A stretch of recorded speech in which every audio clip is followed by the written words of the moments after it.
Eric Farnsworth is Vice President of the Council of the Americas. He also served in the Clinton White House. He joins us now. Eric, thanks for being with us. I want to start with you there.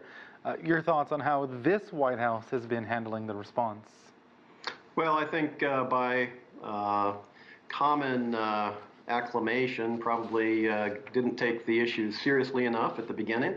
I think even the administration has recognized that, and now they're taking additional steps to try to catch up. But I think, to be honest, I don't think anybody was fully aware of the extent or the severity of the pandemic, and so most people, frankly, got taken by surprise, not just the United States. But I do think, and in fact I hope, that that is changing rapidly.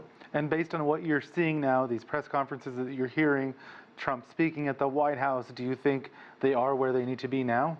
Well, it's hard to say. I'm not a medical professional, but the truth of the matter is the administration, in terms of the healthcare professionals, the people who are on the front lines of the crisis, the state level, the governors, the hospitals, the healthcare workers, they are taking this very seriously. They're moving forward. So I think you have to look at it two ways. You have to look at it through the political lens and take that out of it, and then also look at it through the day-to-day pragmatic issues. And I do think from that perspective, people aren't just taking this seriously, they're really doing everything they possibly can.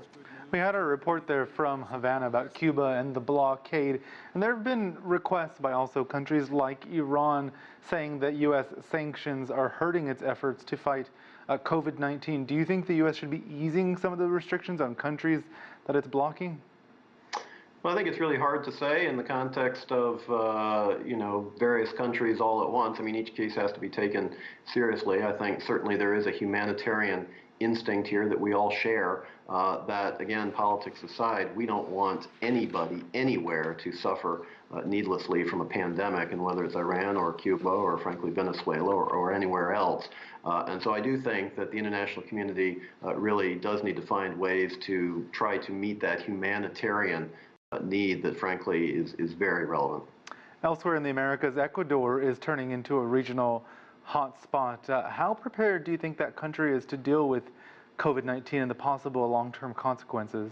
It's really an important question, and I think some of the countries that simply thought they might not be at the center of this crisis find themselves at the center. You mentioned Ecuador.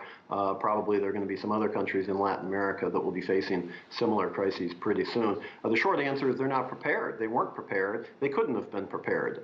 If a country like the United States, like countries in Europe, like China, frankly, were not prepared at the beginning, it's hard to think that a country like Ecuador might be. And the truth of the matter is you have emerging markets in Latin America, which are not necessarily overly wealthy, where the healthcare system is going to be stressed even in the best of times, now facing a truly black swan event or an exogenous threat, and there's simply no way that the countries are able to cope with it. I mean, we see reports of bodies literally lying in the streets in Guayaquil, Ecuador's largest city, for days before healthcare workers or people can pick them up and put them in the morgue and dispose of them properly. This is a tragedy. This is horrible. The bad news is it's not at the end here. We're going to see some more of this continue going forward. The good news is that it's probably not indefinite. At some point, we will get beyond this.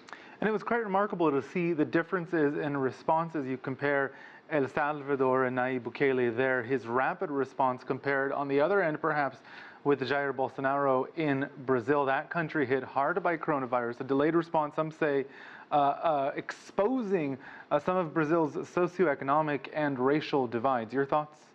Yeah, I think that, each country in Latin America is different. Each one has responded differently. Another country that, frankly, did pretty well has been Peru under Martin Vizcarra, the president. And yes, Brazil has come in for some criticism. There's no doubt about it. Across Latin America, I think you're seeing the coronavirus expose cleavages, whether it's on racial lines, whether it's on socioeconomic lines in terms of rich and poor, whether it's in terms of the employed, those in the formal economy, those in the informal economy. Look, if you are literally living day to day by selling chiclets or gum or fruit on the street in the informal economy in virtually any major city in Latin America, you have to continue to do that if your family is going to eat. You don't have a social safety net. You don't have a savings probably. You don't have the ability to sell stocks from your 401k because that doesn't exist. So that is a real problem, and there are people all throughout the region in the lower classes who face that daily reality, whereas those who are perhaps in the professional classes or in the formal economy probably face a different situation. So I think it is a scenario that is exposing cleavages country to country, but also cleavages within countries. All right, Eric Farnsworth from the Council of the Americas, thank you for your time.